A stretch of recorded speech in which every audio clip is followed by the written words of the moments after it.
Axial legal একাডেমির YouTube চ্যানেলে আজকে আমরা যে ক্লাসটা ডিসকাস করব হিন্দু সাকসেশন অ্যাক্ট 1956 এর সেকশন 15 এবং সেকশন 16 নিয়ে। সেকশন 15 এ রয়েছে general rule of succession in the case of a female Hindu.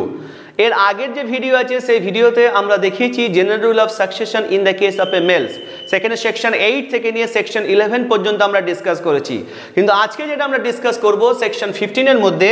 General rule of succession in the case of a female Hindus. তাহলে এটা ফিমেল হিন্দু যদি ইন্টারেস্টেড অবস্থায় মারা যায় সেক্ষেত্রে তার রেখে যাওয়া প্রপার্টি কীভাবে ডিস্ট্রিবিউট হবে তার লিগাল ইয়ার্সদের মধ্যে, সেটাই কিন্তু সেকশন 15 এবং সেকশন 16 এর মধ্যে দেওয়া আছে। তাহলে general rules of succession in the case of a female Hindus সেটা আমরা দেখব সেকশন 15 এর মধ্যে। সাবসেকশন 1 এর মধ্যে কি দেওয়া আছে? সাবসেকশন 1 এর মধ্যে দেওয়া আছে the property of a female Hindu. একটা ফিমেল হিন্দুর প্রপার্টি যে কিনা ডাইং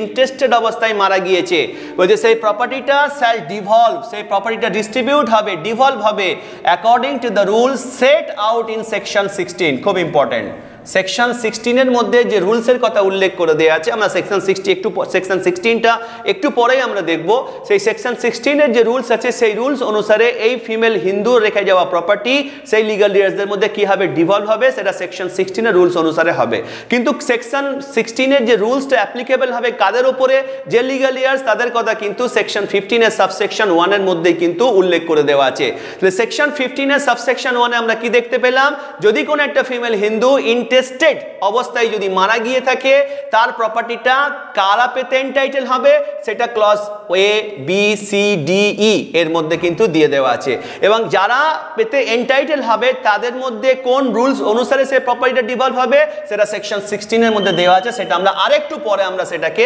দেখব। তাহলে ফার্স্ট তো দেখে নিই একটা ফিমেল হিন্দু ইন্টেস্টেড অবস্থায় মারা গেলে তার প্রপার্টি কোন লিগাল ইয়ার্সদের মধ্যে ডিভলভ হবে। নাম্বার 1, ফার্স্টলি কাদের মধ্যে? Upon the sons and daughters. যে ফিমেল হিন্দুটা মারা যাচ্ছে তার যারা সন্স থাকবে তাদের মধ্যে, যারা ডটার্স থাকবে তাদের মধ্যে ডিভলভ হবে। ইনক্লুডিং এই সন্স এবং ডটারের মধ্যে ইনক্লুড করা আছে কাদেরকে? Children of any predeceased son or predeceased daughter. যে ফিমেল হিন্দুটা মারা গিয়েছে এখন সে মারা যাওয়ার আগেই যদি তার কোনো ছেলে বা মেয়ে যদি মারা গিয়ে থাকে বা প্রিডিসিজড হয়ে থাকে, তাদের যদি কোনো চিলড্রেন থেকে থাকে তারাও কিন্তু সে প্রপার্টিটা পাবে। তাহলে আমরা দেখতে পেলাম যদি কোনো একটা ফিমেল হিন্দু যদি মারা গিয়ে থাকে তাহলে তার রেখে যাওয়া প্রপার্টি কাদের মধ্যে ডিভলভ হবে? বলছে তার ছেলে, তার মেয়ে, তার যদি কোনো প্রিডিসিজ যদি কোনো ছেলে মেয়ে থাকে তাদের যারা চিলড্রেন তাদের মধ্যে, এবং হাজব্যান্ড যে আছে সে হাজব্যান্ডের মধ্যে প্রপার্টি ডিভলভ হবে। কিন্তু কোন রুলস অনুসারে ডিভলভ হবে সেটা সেকশন 16 এর মধ্যে 3টে রুলস আছে, আমরা সেটা পরবর্তীতে আমরা দেখব। তাহলে আপাতত দেখতে পেলাম প্রথমত সেই প্রপার্টিটা ডিস্ট্রিবিউশন হবে কাদের মধ্যে?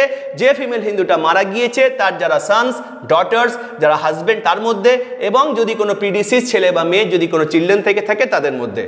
সেকেন্ডলি, দ্বিতীয়ত যদি প্রথমে যারা আছে তারা যদি কেউ না থাকে তবে সেকেন্ডলি যারা আছে তাদের কাছে প্রপার্টি যাবে। সেকেন্ডলি কাদের মধ্যে প্রপার্টিটা যাবে?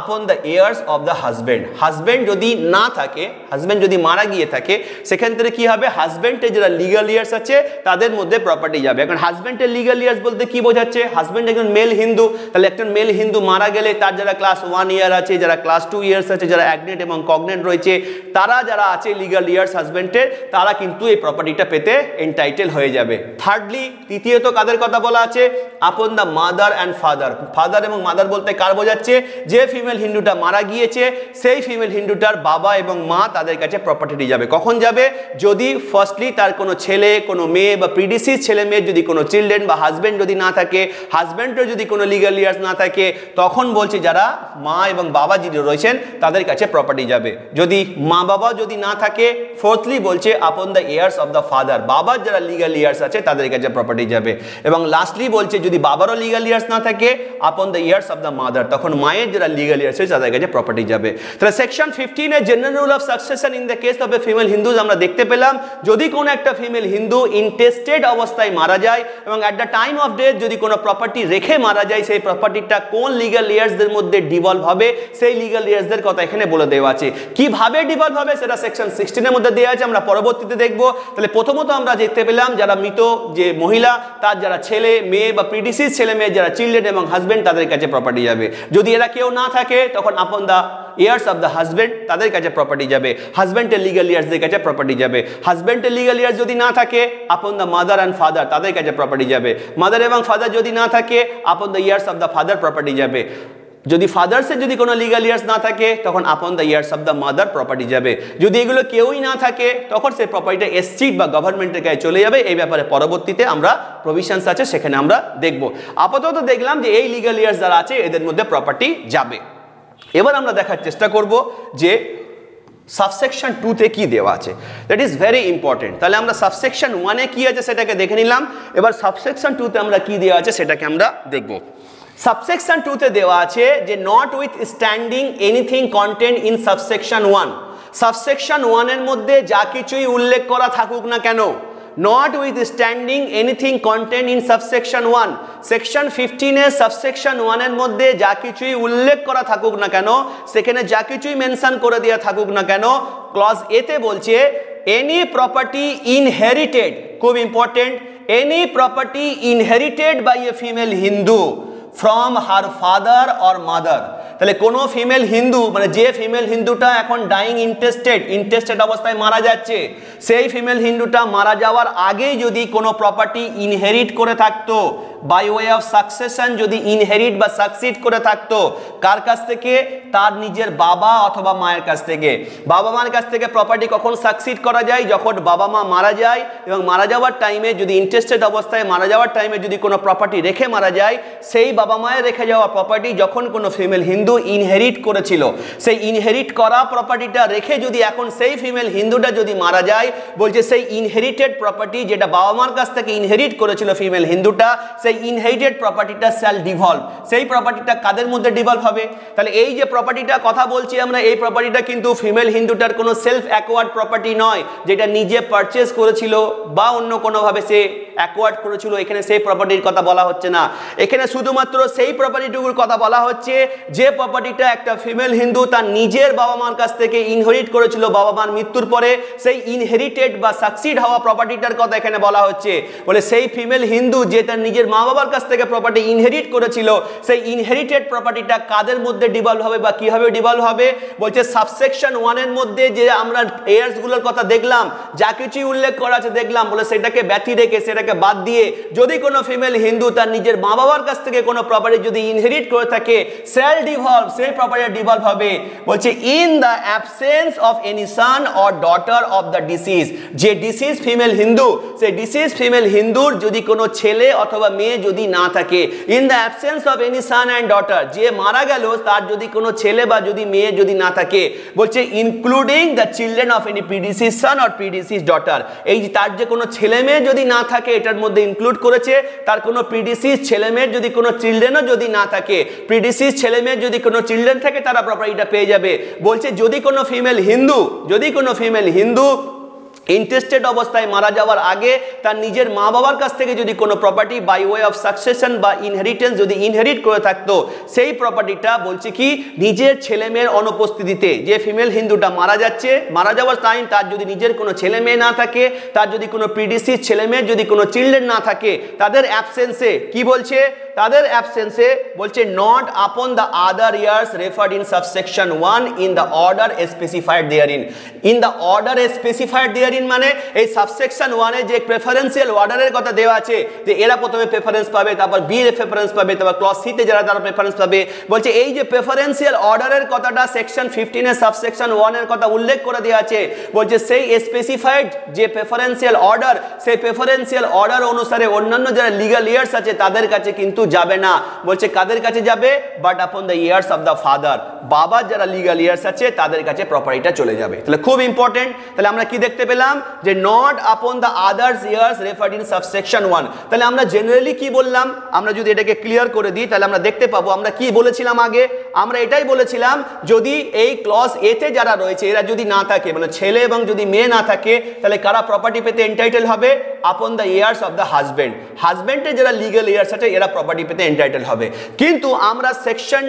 15 এর সাবসেকশন 2 এর ক্লজ এতে দেখতে কি বলছি যে not upon the others years referred in subsection 1 তাহলে সাবসেকশন 1 এ আদার্স ইয়ার্স বলতে কাকে বোঝানো হয়েছে যদি ছেলে মেয়ে যদি না থাকে তাহলে কিন্তু ক্লজ বি তে যারা আছে তাদের কথা বলা হচ্ছে মানে হাজবেন্ডের যারা লিগ্যাল ইয়ার্স তারা প্রপার্টিটা পেতে এন্টাইটেল হবে বলছে not upon the other heirs referred in subsection 1 in the order specified therein তাহলে এই যে প্রেফারেন্সিয়াল অর্ডার অনুসারে প্রপার্টিটা পাওয়ার কথা কিন্তু হাজবেন্ডের লিগ্যাল ইয়ার্সের কিন্তু বলছে না তারা প্রপার্টি পাবে না কারণ কি বলছে এই প্রপার্টিটা তার নিজের মা বাবার কাছ থেকে ইনহেরিট করেছিল তাই সেই প্রপার্টিটা যাবে কার কাছে the years of the father বাবার যারা লিগ্যাল ইয়ার্স আছে সেই বাবার যারা লিগ্যাল ইয়ার্স আছে তাদের কাছে চলে যাবে তাহলে বাবার লিগ্যাল ইয়ার্স কোথায় রয়েছে ক্লজ ডি তে ছিল তাহলে প্রেফারেন্সিয়াল অর্ডার অনুসারে যারা ক্লজ বি তে ছিল তাদের পাওয়ার কথা কিন্তু পাচ্ছে কারা ক্লজ ডি তে যারা আছে তারা সেই জন্যই বলেছে not with standing anything contain in subsection 1 তাহলে সাবসেকশন 1 এ যতই প্রেফারেন্সিয়াল অর্ডার অনুসারে কোনো ইয়ার্সের চার্ট দেয়া থাকুক না কেন বলছে সেই প্রেফারেন্সিয়াল অর্ডারটা মানা হবে না কখন মানা হবে না যদি কোনো একটা ফিমেল হিন্দু তার নিজের মা বাবার কাছ থেকে প্রপার্টি যদি ইনহেরিট করে থাকে সেই ইনহেরিটেড প্রপার্টিটা in the absence of her son and daughter তার ছেলেমেয়ের অনুপস্থিতিতে ইনক্লুডিং তার প্রিডিসিস ছেলেমেয়ের যারা চিলড্রেন আছে তাদের অনুপস্থিতিতে এই প্রেফারেন্সিয়াল অর্ডার অনুসারে যারা প্রপার্টি পেতে এন্টাইটেল ছিল তাদের কাছে প্রপার্টিটা যাবে না বরং যারা বাবার যারা লিগ্যাল ইয়ার্স আছে তাদের কাছে যাবে কারণ কি ওই ফিমেল হিন্দুটা তার নিজের বাবা অথবা মায়ের কাছ থেকে প্রপার্টিটা ইনহেরিট করেছিল সেই কারণে এই প্রপার্টিটা অন্যান্য যে লিগ্যাল ইয়ার্স যারা প্রেফারেন্সিয়াল অর্ডার অনুসারে এখানে দেওয়া আছে তাদের কাছে না গিয়ে ইন দ্য অ্যাবসেন্স অফ তার ছেলে এবং মেয়ে সেক্ষেত্রে বলছে বাবার যারা লিগ্যাল ইয়ার্স আছে তাদের কাছে প্রপার্টিটা যাবে একই রকম ভাবে ক্লজ বি তে এখানে দেওয়া আছে যে any property inherited by a female Hindu from her husband or from the father in law তাহলে যদি কোনো ফিমেল হিন্দু কোনো প্রপার্টি ইনহেরিট করে থাকে তার হাজবেন্ডের কাছ থেকে হাজবেন্ডের মারা যাওয়ার পর হাজবেন্ডের কাছ থেকে অথবা তার শ্বশুর মশাই মারা যাওয়ার পর শ্বশুর মশাইয়ের কাছ থেকে সেল ডিভোর্স সেই প্রপার্টিটা কার কাছে ডিভলভ হবে in the absence of any son and daughter of the ডিসিজের ছেলে মেয়ে যদি না থাকে মানে ফিমেল হিন্দুটা যদি কোনো ছেলে মেয়ে যদি না থাকে তার কোনো প্রিডিসিজ ছেলে বা মেয়ে যদি কোনো চিলড্রেন না থাকে সেক্ষেত্রে কাদের কাছে প্রপার্টিটা ডিভলভ হবে বলছে not upon the other heirs refer to in subsection 1 in the order specified therein তাহলে সাবসেকশন 1 এ যে অর্ডারের কথা বলা আছে সেই অর্ডার অনুসারে অন্য কারোর কাছে যাবে না but upon the years of the হাজবেন্ডের যারা লিগ্যাল ইয়ার্স আছে সেই হাজবেন্ডের লিগ্যাল ইয়ার্সের কাছে প্রপার্টিটা চলে যাবে তাহলে যদি কোনো একটা ফিমেল হিন্দু তার নিজের স্বামীর কাছ থেকে অথবা শ্বশুর মশাইয়ের কাছ থেকে কোনো প্রপার্টি যদি ইনহেরিট করে থাকে in the absence of sons and daughters সেই প্রপার্টিটা অন্য কোনো লিগ্যাল ইয়ার্সের কাছে যাবে না বরং হাজবেন্ডের যারা লিগ্যাল ইয়ার্স আছে তাদের কাছে যাবে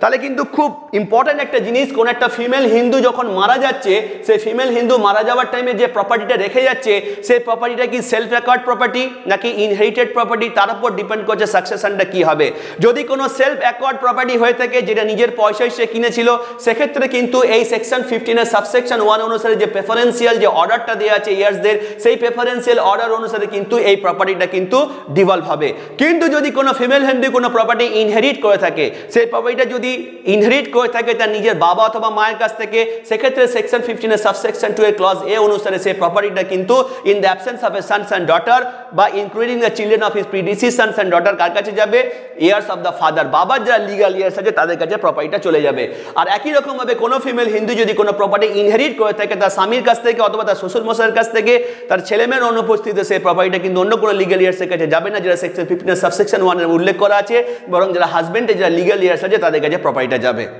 তাহলে ভীষণ ইম্পর্টেন্ট তাহলে কোনো অ্যাডভোকেটের কাছেও যদি কোনো এরকম সমস্যা এসে থাকে সেক্ষেত্রে ফার্স্ট দেখতে হবে এই প্রপার্টি ডিস্ট্রিবিউশন করার ক্ষেত্রে যে প্রপার্টিটা ফিমেল হিন্দু এখন মারা যাওয়ার পরে রয়েছে সেই প্রপার্টিটা কেমন প্রপার্টি সেলফ রেকর্ড প্রপার্টি নাকি ইনহেরিটেড প্রপার্টি যদি ইনহেরিটেড প্রপার্টি হয়ে থাকে কার কাছ থেকে ইনহেরিট করেছে তার উপর কিন্তু এই সাকসেশনটা হবে আর খুব ইম্পর্টেন্ট সেকশন 15টা তাহলে আমরা এই যে লিগ্যাল ইয়ার্সগুলোর কথা সেকশন 15 এর সাবসেকশন 1 এর মধ্যে দেখলাম এদের মধ্যে কিভাবে প্রপার্টি ডিভলভ হবে প্রেফারেন্সিয়াল অর্ডারটা কি হবে সেটা কিন্তু সেকশন 16 এর মধ্যে উল্লেখ করে দেওয়া আছে তাহলে আমরা এবার সেকশন 16টাকে ডিসকাস করার চেষ্টা করব তাহলে আমরা বুঝতে পারবো আরো ভালোভাবে যে কিভাবে প্রপার্টি ডিস্ট্রিবিউশনসটা হবে যারা সেকশন 15 এর সাবসেকশন 1 এর লিগ্যাল ইয়ার্স আছে তাদের মধ্যে সেকশন 16 এর মধ্যে কি দেওয়া আছে বলছে অর্ডার অফ সাকসেশন মানে preferential order of succession and manner of distribution, manner মানে পদ্ধতি, ডিস্ট্রিবিউশন মানে বন্টন, among the years of a female Hindu. তাহলে ফিমেল হিন্দু যারা ইয়ার্স আছে, যাদের কথা সেকশন 15 সাবসেকশন 1 উল্লেখ করে দেওয়া আছে, সেই সমস্ত ইয়ারের মধ্যে অর্ডার অফ সাকসেশন মানে প্রেফারেন্সিয়াল অর্ডার অফ সাকসেশনটা কি হবে, অ্যান্ড ম্যানার অফ ডিস্ট্রিবিউশন তাদের মধ্যে প্রপার্টি ডিস্ট্রিবিউশন করার পদ্ধতি কি হবে, সেটা সেকশন 16 এর মধ্যে উল্লেখ করে দেওয়া আছে। সেকশন 16 এর মধ্যে কি দেওয়া আছে, দেওয়া আছে the order of succession among the years referred to in section 15। তাহলে সেকশন 15 এর মধ্যে যে ইয়ার্স গুলোর কথা উল্লেখ করে দেওয়া আছে তাদের মধ্যে অর্ডার অফ সাকসেশন মানে preferential order of succession and distribution of intestate property, যে ফিমেল হিন্দুটা মারা গিয়েছে সেই ইন্টেস্টেটের যে প্রপার্টি ডিস্ট্রিবিউশন বা বন্টনটা অ্যামং দোজ ইয়ার, সেই ইয়ারদের মধ্যে শ্যাল টেক্স প্লেস, এটা কার্যকর হবে according to the following rules, নিম্নলিখিত রুলস অনুসারে। তাহলে সেকশন 16 এর যে 3টে রুলস আছে সেই রুলস অনুসারে বলছে কি না, order of succession and manner of distribution of property among the years which is specified in section 15 subsection 1, সেটা সেকশন 16 এর যে 3টে রুলস আছে সেই রুলস অনুসারে কিন্তু সেটা কার্যকর হবে বা সেটা টেক প্লেস হবে। তাহলে প্রথম রুল কি দেয়া আছে, প্রথম রুল দেয়া রয়েছে among the years specified in subsection 1 of section 15। Section 15 এর সাবসেকশন 1 এর মধ্যে যে ইয়ার্স গুলোর কথা দেওয়া আছে, যেমন সান ছিল, ডটার ছিল, হাজবেন্ড ছিল, পিডিসি ছেলে মেয়ে যারা চিলড্রেন ছিল, হাজবেন্ডের লিগাল ইয়ার্স ছিল, ফাদার্স এবং মাদার্স ছিল, ফাদার্সের লিগাল ইয়ার্স ছিল, মাদার্সের লিগাল ইয়ার্স ছিল, এই যে এতগুলো ইয়ার্সের কথা উল্লেখ করা ছিল সেকশন 15 এর সাবসেকশন 1 এর মধ্যে প্রেফারেন্সিয়াল অর্ডার হিসেবে, বলছে দোজ ইন ওয়ান এন্ট্রি, যারা একটি এন্ট্রিতে রয়েছে shall be preferred to those in succeeding entry। তাহলে প্রথম এন্ট্রিতে বা একটি এন্ট্রিতে যারা রয়েছে সাকসিডিং এন্ট্রিতে যারা আছে তাদের থেকে প্রেফারেন্স পাবে। Those included in the same entry, same এন্ট্রিতে যারা রয়েছে shall take simultaneously, তারা একসাথে প্রপার্টি নেবে। তাহলে কি বলছে, তাহলে প্রথম এন্ট্রিতে বা একটা এন্ট্রিতে যারা রয়েছে তারা পরবর্তী এন্ট্রিতে যারা আছে তাদের থেকে প্রেফারেন্স পাবে, এবং একটি এন্ট্রিতে বা সেম এন্ট্রিতে যারা রয়েছে তারা সাইমুলটেনিয়াসলি বা একসাথে প্রপার্টি নেবে। জিনিসটা কেমন আমি একটু বোঝানোর চেষ্টা করছি। সেকশন 15 তাহলে প্রথমে বললো কি যে একটি এন্ট্রিতে যারা আছে, মনে করো ক্লজ এ, এটা হচ্ছে একটা এন্ট্রি, এটা একটা এন্ট্রি, এটা একটা এন্ট্রি, এটা একটা এন্ট্রি, এটা হচ্ছে আরেকটা এন্ট্রি। তাহলে বলছে ওয়ান এন্ট্রি, একটি এন্ট্রিতে যারা রয়েছে তারা প্রেফারেন্স পাবে কাদের থেকে, এই সাকসিডিং এন্ট্রিতে যারা আছে তাদের থেকে। মানে ক্লজ এ প্রথম এন্ট্রিতে যে সমস্ত লিগাল ইয়ার্স রয়েছে এরা প্রেফারেন্স পাবে বাকিদের থেকে যারা সাকসিডিং এন্ট্রিতে রয়েছে, মানে clause B, clause C, clause D এবং ক্লজ ইতে যে সমস্ত এই এন্ট্রিগুলোতে যারা রয়েছে এই লিগাল ইয়ার্সদের থেকে প্রথম এন্ট্রিতে যে আছে তারা কি হবে, প্রেফারেন্স পাবে। যদি প্রথম এন্ট্রিতে যারা আছে তারা যদি কেউ না থাকে তখন তার পরবর্তী এন্ট্রিতে যারা আছে তারা কি হবে, তারা প্রেফারেন্সিয়াল অর্ডার অনুসারে তারা প্রেফারেন্স পাবে বাকিদের থেকে। এইরকম ভাবে সাকসেশনটা চলতেই পাবে। কিন্তু যখন কোনো এন্ট্রি প্রেফারেন্সিয়াল অর্ডার অনুসারে যখন প্রেফারেন্স পেয়ে যাবে, সাপোজ মনে করো প্রথম এন্ট্রিতে যারা আছে তারা প্রেজেন্স রয়েছে, তার সাকসিডিং এন্ট্রিতে যারা রয়েছে তারা তো এক্সক্লুডেড হয়ে গেল, কিন্তু এরা যারা রয়েছে যে ছেলে বা মেয়ে বা যারা হাজবেন্ড বা পিডিসি ছেলে মেয়ে যারা চিলড্রেন আছে তারা কিভাবে পাবে, বলছে সাইমুলটেনিয়াসলি, এরা সবাই একসাথেই প্রপার্টি নেবে। তাই যখন সাকসেশন ওপেন হবে, যে এন্ট্রিটা প্রেফারেন্সিয়াল অর্ডার অনুসারে প্রেফারেন্স পাচ্ছে সেখানে যতগুলো ইয়ার্স থাকুক না কেন তারা সাইমুলটেনিয়াসলি বা একসাথে তারা কি করবে, সেই প্রপার্টিটাকে তারা নেবে। তাহলে আমরা দেখতে পেলাম সেকশন 16 এর রুল 1 এর মধ্যে কি দেওয়া আছে। এবার আমরা সেকশন 16 এর রুল 2 তে কি দেওয়া আছে সেটাকে আমরা দেখার চেষ্টা করব। সেকশন 16 এর রুল 2 এর মধ্যে কি দেওয়া আছে, if any son and daughter of a intestate had predeceased the intestate, যদি কোনো একটা ফিমেল হিন্দু যে ইন্টেস্টেড অবস্থায় মারা গিয়েছে তার যদি কোনো ছেলে বা মেয়ে যদি ইন্টেস্টেডকে প্রিডিসিজ করে থাকে, মানে ইন্টেস্টেড যে এখন মারা গেল, যে ফিমেল হিন্দুটা বর্তমানে মারা গিয়েছে যার প্রপার্টি ডিস্ট্রিবিউশন চলছে, সে মারা যাওয়ার আগেই যদি তার কোনো ছেলে বা মেয়ে যদি প্রিডিসিজ হয়ে থাকে, এবং বলছে কি লিভিং, এবং প্রিডিসিজ হওয়ার আগে লিভিং সে রেখে গিয়েছে his or her own children, তার নিজের ছেলে মেয়েকে রেখে গিয়েছে। তাহলে যে ফিমেল হিন্দুটা বর্তমানে মারা গিয়েছে তার যে ছেলেটা আগে প্রিডিসিজ বা যে মেয়েটা প্রিডিসিজ হয়েছে মারা যাওয়ার আগে যদি তার কোনো নিজের চিলড্রেনকে রেখে যায়, বলছে অ্যালাইভ যারা কিনা জীবিত রয়েছে at the time of intestate death, যে ইন্টেস্টেড যার প্রপার্টি এখন ডিস্ট্রিবিউশন হচ্ছে সেই ইন্টেস্টেডের মৃত্যুর সময় যে চিলড্রেনগুলো অ্যালাইভ জীবিত রয়েছে, বলছে the children of such son and daughter, মানে সাচ সান বলতে ওই প্রিডিসিজ ছেলে এবং মেয়ে যারা চিলড্রেন রয়েছে তারা শ্যাল টেক বিটুইন দেম, তারা নিজেদের মধ্যে নেমে দ্য শেয়ার, সেই শেয়ারটা হুইচ যেটা কিনা সাজ সান অ্যান্ড ডটার, সাজ সান অ্যান্ড ডটার বলতেছে পিডিসি ছেলে এবং মেয়েটা, উড হ্যাভ টেকেন যেটা তারা নিত, ইফ লিভিং যদি জীবিত থাকতো, অ্যাট দ্য ইন্টেস্টেড ডেট ইন্টেস্টেডের মৃত্যুর সময়। তাহলে আমরা এখানে দেখতে পেলাম যে ইন্টেস্টেড যিনি, যে ফিমেল হিন্দুটা ইন্টেস্টেড অবস্থায় মারা গিয়েছে, সেই ফিমেল হিন্দুটা যখন মারা যাচ্ছে সেই তার আগেই যদি কোনো ছেলে বা মেয়ে যদি প্রিডিসিস্ট হয়ে থাকে, সেই প্রিডিসিস্ট ছেলে মেয়ের যদি কোনো চিলড্রেন যদি অ্যালাইভ জীবিত থাকে ইন্টেস্টেডের মৃত্যুর সময়, বলছে সেই চিলড্রেনগুলো, প্রিডিসিস্ট ছেলে মেয়ে সেই চিলড্রেনগুলো সেই শেয়ারটাই তাদের মধ্যে নেবে যে শেয়ারটা কিনা প্রিডিসিস্ট ছেলে এবং মেয়ে নিত যদি ইন্টেস্টেডের মৃত্যুর সময় তারা জীবিত থাকতো। তাহলে আমি একটা উদাহরণ দিয়ে জিনিসটাকে বোঝানোর চেষ্টা করি, তাহলে একটা ডায়াগ্রাম দিয়ে যদি জিনিসটাকে বোঝাই তাহলে জিনিসটা ক্লিয়ার হয়ে যাবে।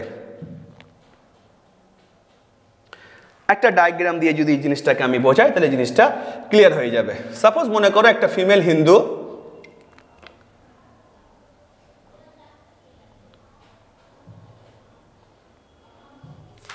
সাপোজ মনে করো একটা ফিমেল হিন্দু যে এখন মারা গিয়েছে, যে এখন মারা গিয়েছে ইন্টেস্টেড অবস্থায়, যে ফিমেল হিন্দুটা এখন ইন্টেস্টেড অবস্থায় মারা গিয়েছে, এ একটা ছেলে ছিল যে কিনা আগে প্রিডিসিস্ট হয়ে গেছে, এর একটা মেয়ে ছিল সেও আগে প্রিডিসিস্ট, মানে এই ফিমেল হিন্দুটা মারা যাওয়ার আগেই একটা ছেলে আগে মারা গিয়েছে, একটা মেয়ে ছিল সেও আগে মারা গিয়েছে, এবং এই যে ছেলে মেয়ের, এই ছেলেটার মনে করো দুটো মেয়ে ছিল, মেয়ে আছে অ্যালাইভ জীবিত, আর এই মেয়েটার মনে করো তিনটে ছেলে আছে, S1 S2 S3 আছে। তাহলে যেটা আমরা এখন রুল 2তে পড়লাম যে ইন্টেস্টেড যে ফিমেলটা রয়েছে, যে ফিমেলটা বর্তমানে মারা গিয়েছে, যার প্রপার্টি ডিস্ট্রিবিউশন চলছে, বলছে তার যদি কোনো প্রিডিসিস ছেলে অথবা প্রিডিসিস মেয়ের যদি কোনো চিলড্রেন থেকে থাকে, এই যে চিলড্রেন যদি থেকে থাকে, বলছে এই চিলড্রেনটা টুগেদার একসাথে, এই যে চিলড্রেনটা, এই চিলড্রেনটা টুগেদার একসাথে, বা এই চিলড্রেনগুলো টুগেদার একসাথে, দুটো আলাদা আলাদা ব্রাঞ্চ কিন্তু, বলছে এই চিলড্রেনটা টুগেদার, বলছে সেই শেয়ারটাই নেবে, বলছে তাদের প্রিডিসিস যে বাবা মা রয়েছে, মানে এই যে বাবা মা, বলছে এরা মারা না গিয়ে যদি জীবিত থাকতো তাহলে এই ফিমেল হিন্দুর কাছ থেকে যে প্রপার্টিটা ইনহেরিট করতো সে, বলছে এই প্রপার্টিটাই এই ব্রাঞ্চের মধ্যে আসবে। আবার একই রকমভাবে এই যে ডটারটা প্রিডিসিস্ট হয়েছে, সে যদি মারা না গিয়ে যদি জীবিত থাকতো at the time of intestate death, এই ইন্টেস্টেডের মৃত্যুর সময় যদি এরা জীবিত থাকতো মারা না গিয়ে, তাহলে যে প্রপার্টিটা এরা পেতো, বলছে সেই প্রপার্টিটাই এই ব্রাঞ্চে যারা আছে তারা সেটা তাদের মধ্যে ভাগ হবে। এটার কথাই এখানে বলে দেওয়া আছে। কোথায় বলে দেওয়া আছে না, রুল যে 16 যেটা আমরা পড়ছি, সেই রুল 16-এর যেটা আমরা ডিসকাস করছিলাম, সেই রুল যে 16-এর সেকশন 16-এর রুল 2 যেটা আমরা পড়ছিলাম সেটার মধ্যে এটাই দেওয়া আছে। তাহলে আমরা রুল 2টাকে এবার দেখব। আমরা রুল 1 যেটা আমরা রুল 2টাকে আমরা দেখলাম, এবার আমরা দেখার চেষ্টা করব রুল 3তে কি রয়েছে। এটা হচ্ছে লাস্ট রুল, এটা খুব ইম্পর্টেন্ট, এটাকে আমরা একটু ক্লিয়ারলি বুঝতে হবে। রুল 3তে কি দেওয়া আছে, বলছে the devolution of the property of the intestate, তাহলে the devolution of the property of the intestate, ইন্টেস্টেডের যে প্রপার্টি তার distribution on the heirs referred to in clauses B, খুব important, clauses B, clauses D and E। তাহলে the devolution of property of the intestate, যে female হিন্দুটা ইন্টেস্টেড অবস্থায় মারা গিয়েছে তার প্রপার্টি ডিস্ট্রিবিউশন বা ডিভলিউশন হবে on the heirs, কোন ইয়ার্সদের মধ্যে, যাদের কথা রেফার্ড উল্লেখ করে দেওয়া আছে clauses B, D and E of subsection 1 and in subsection 2 of section 15। তাহলে সেকশন 15 এর সাবসেকশন 1 এর ক্লজ বি, ডি এবং ই তে যে সমস্ত ইয়ার্সদের কথা উল্লেখ করে দেওয়া আছে তাদের মধ্যে যখন ইন্টেস্টেটের প্রপার্টি যখন ডিভলিউশন হবে, অথবা সেকশন 15 এর সাবসেকশন 2 তে যে ইয়ার্সদের কথা উল্লেখ করে দেওয়া আছে তাদের মধ্যে যখন ইন্টেস্টেটের প্রপার্টি ডিভলভ হবে, বলছে shall be in the same order, সেই প্রপার্টি ডিস্ট্রিবিউশনটা সেম প্রেফারেন্সিয়াল অর্ডার অনুসারে হবে, and according to the same rules, এবং সেম রুলস অনুসারে হবে অ্যাজ যেটা কিনা উড হ্যাভ অ্যাপ্লাইড, যেটা কিনা অ্যাপ্লাই হতো if the property had been the father's or the mother's or the husband's as the case may be, যদি সেই প্রপার্টিটা বাবার প্রপার্টি হতো, মায়ের প্রপার্টি হতো অথবা হাজবেন্ডের প্রপার্টি হতো, and such person had died, সেই ব্যক্তিটা মারা গিয়েছিল ইন্টেস্টেড অবস্থায় in respect thereof immediately after the intested death, এবং ধরে নেওয়া হবে সেই ব্যক্তিটা মারা গিয়েছিল ইন্টেস্টেড যে আছে বর্তমানে যে ফিমেলটা সে মারা যাওয়ার সাথে সাথে ইমিডিয়েটলি মারা গিয়েছিল। এখন জিনিসটা কি আমরা একটু দেখানোর চেষ্টা করব। সেকশন 15 এর সাবসেকশন 1 এর এই যে তিনটে ক্লজ বি এর কথা বলেছে, ডি এর কথা বলেছে, ক্লজ ই এর কথা বলেছে। তাহলে আমি জিনিসটাকে বোঝানোর চেষ্টা করছি। সেকশন 16 এর রুল 3 এর মধ্যে বলে দেওয়া আছে যে সেকশন 15 এর সাবসেকশন 1 এর ক্লজ বি তে যে ইয়ারটার কথা বলা আছে যে upon the years of husband, তাহলে অ্যাকচুয়াল প্রপার্টিটা কার না যে ফিমেল হিন্দুটা মারা গিয়েছে ইন্টারেস্টেড অবস্থায় তার, তাহলে অ্যাকচুয়াল প্রপার্টিটা কিন্তু একটা ফিমেল হিন্দু যে কিনা ইন্টারেস্টেড অবস্থায় মারা গিয়েছে, তাহলে ফিমেল হিন্দুর প্রপার্টি তার যারা লিগ্যাল ইয়ার্স আছে তাদের মধ্যে ডিভলভ হওয়ার কথা। কিন্তু এখানে এমন সার্কামস্ট্যান্সেস রয়েছে যে প্রপার্টিটা যাচ্ছে কার কাছে, হাজবেন্ডের যারা লিগ্যাল ইয়ার্স আছে তাদের কাছে। তাহলে হাজবেন্ডের যদি লিগ্যাল ইয়ার্স থেকে প্রপার্টি যায় তাহলে হাজবেন্ডের লিগ্যাল ইয়ার্স কারা, তাহলে সেটাকে কি করতে হবে নির্ধারণ করতে হবে বা ডিটারমাইন করতে হবে। তাহলে হাজবেন্ডের লিগ্যাল ইয়ার্স ডিটারমাইন করতে গেলে কি করতে হবে, আমরা জানি হাজবেন্ড হচ্ছে একটা মেল পারসন, তাহলে সেকশন 8 এর মধ্যে যে জেনারেল রুল অফ সাকসেশন রয়েছে এবং সেকশন 10 এর মধ্যে যেভাবে ডিস্ট্রিবিউশন করার কথা আছে, তাহলে সেকশন 8 এবং সেকশন 10 অ্যাপ্লাই করেই কিন্তু সেই সাকসেশনের লিগ্যাল ইয়ার্স যারা আছে তাদেরকে নির্ধারণ করে বা ডিটারমাইন করে তাদেরকে প্রপার্টি দিতে হবে। একই রকমভাবে upon the years of father, বাবার যারা লিগ্যাল ইয়ার্স আছে তাকে যদি প্রপার্টি দিতে হয় তাহলে বাবা যেহেতু একটা মেল পারসন তার ক্ষেত্রে সাকসেশন তার যারা লিগ্যাল ইয়ার্স নির্ধারণ করতে গেলে সেকশন 8 এবং সেকশন 10 অ্যাপ্লাই করতে হবে। Upon the legal years of the mother, মায়ের যারা লিগ্যাল ইয়ার্স আছে তাদের কাছে যদি প্রপার্টি দিতে হয় তাহলে মায়ের লিগ্যাল ইয়ার্স কারা তা জানতে গেলে তাহলে সেকশন 15 অনুসারে তাহলে মায়ের লিগ্যাল ইয়ার্স কারা তা নির্ণয় করতে হবে। তাহলে সেকশন 16 এর রুল 3 এর মধ্যে বলছে যদিও ইন্টেস্টেটের প্রপার্টিটা ডিভলভ হচ্ছে তার লিগ্যাল ইয়ার্সদের মধ্যে, কিন্তু স্পেসিফিকলি যারা সেকশন 15 এর সাবসেকশন 1 এর ক্লজ বি, ডি এবং ই তে যে লিগ্যাল ইয়ার্সের কথা উল্লেখ করা আছে তাদের মধ্যে যদি প্রপার্টি ডিস্ট্রিবিউশনসটা হয়ে থাকে সেক্ষেত্রে ধরে নেওয়া হবে এই প্রপার্টিটা যেন কার না হাজবেন্ডেরই প্রপার্টি, ফাদারেরই প্রপার্টি এবং মায়েরই প্রপার্টি, এবং সেক্ষেত্রে তারা মারা গেলে তারা যদি ইন্টারেস্টেড অবস্থায় মারা যেত তাদের নিজেদের প্রপার্টি ঠিক যেভাবে লিগ্যাল ইয়ার্স ডিটারমিনেশন করে তাদের মধ্যে ডিভলভ হতো। বলছে সেকশন 16 এর রুল 3 অনুসারে প্রপার্টিটা একটা ফিমেল হিন্দুর হলেও সেই প্রপার্টিটা যখন হাজবেন্ডের লিগ্যাল ইয়ারের কাছে যাবে তখন ধরে নেওয়া হবে কি না এই ইন্টেস্টেটের মৃত্যুর ঠিক পরে পরেই যেন হাজবেন্ডের মৃত্যু হয়েছে এবং হাজবেন্ডের লিগ্যাল ইয়ার্সরা এই প্রপার্টিটা পাচ্ছে, এবং সেক্ষেত্রে যদিও প্রপার্টিটা একটা ফিমেল হিন্দুর প্রপার্টি কিন্তু প্রপার্টির ডিস্ট্রিবিউশনটা কিভাবে হবে সেকশন 8 এবং সেকশন 10 অনুসারে একটা মেল হিন্দু যদি মারা যায় সেক্ষেত্রে তার লিগ্যাল ইয়ার্স কিভাবে ডিটারমিনেশন হবে, কারণ হাজবেন্ড হচ্ছে একটা মেল হিন্দু এবং তার প্রপার্টি কি হবে ডিস্ট্রিবিউশন হবে সেটা সেকশন 8 এবং সেকশন 10 এর যে রুলস আছে সেখানে বলে দেওয়া আছে। তাহলে অ্যাকচুয়াল প্রপার্টিটা একটা ফিমেল হিন্দু যে মারা গিয়েছে কিন্তু তার প্রপার্টিটা কে পাচ্ছে না তার হাজবেন্ডের লিগ্যাল ইয়ার্স পাচ্ছে। তাহলে হাজবেন্ডের লিগ্যাল ইয়ার্স পেতে গেলে হাজবেন্ডের লিগ্যাল ইয়ার্স কারা সেটাকে ডিটারমিনেশন করতে হবে, সেটা ডিটারমিনেশন করার জন্য সেকশন 8 এবং সেকশন 10 কে অ্যাপ্লাই করে হাজবেন্ডের লিগ্যাল ইয়ার্স যে নির্বাচন করা হবে সেটাকে বলছে এখানে করতে হবে, তারপরে হাজবেন্ডের লিগ্যাল ইয়ার্স কে প্রপার্টিটা দেওয়া হবে। তাহলে এক্ষেত্রে বুঝে নিতে হবে যে অ্যাকচুয়াল প্রপার্টিটা ফিমেল হিন্দুর হলেও ধরে নিতে হবে এই প্রপার্টিটা এখন কার না হাজবেন্ডেরই যেন প্রপার্টি, এবং হাজবেন্ডের লিগ্যাল ইয়ার্সকে কিভাবে ডিস্ট্রিবিউশন করা হবে সেই রুলস অ্যাপ্লাই করে এখানে করতে হবে। এবং এক্ষেত্রে প্রিজিউম বা ধরে নিতে হবে যে ইন্টেস্টেটের মৃত্যুর ঠিক পরে পরেই কেন তার হাজবেন্ডের মারা গিয়েছে এবং এই হাজবেন্ডের যারা লিগ্যাল ইয়ার্স আছে তাদেরকে ডিটারমিনেশন করে প্রপার্টিটা দেওয়া হচ্ছে। আবার একই রকমভাবে ক্লজ ডিতে ধরে নিতে হবে কি ইন্টেস্টেটের মৃত্যুর ঠিক পরে পরেই তার বাবা মারা গিয়েছে এবং বাবার লিগ্যাল ইয়ার্স যারা আছে তাদেরকে ডিটারমিনেশন করে তাদেরকে প্রপার্টিটাকে দেওয়া হচ্ছে। ঠিক একই রকমভাবে ইন্টেস্টেটের মৃত্যুর পরে যেন তার মা সঙ্গে সঙ্গেই মারা গিয়েছে এবং মায়ের যারা লিগ্যাল ইয়ার্স আছে তাদেরকে সেকশন 15 অনুসারে ডিটারমিনেশন করে তাদেরকে তাদের প্রপার্টিটা দেওয়া হবে। তাহলে সেকশন 16 এর রুল 3 তে তাহলে বললো স্পেসিফিকলি যে সেকশন 15 এর রুল 1 এ ক্লজ বি, ক্লজ ডি এবং ক্লজ ই তে যে লিগ্যাল ইয়ার্স আছে তাদের মধ্যে প্রপার্টি ডিস্ট্রিবিউশন করার ক্ষেত্রে যে রুলসটাকে অ্যাপ্লাই করা হবে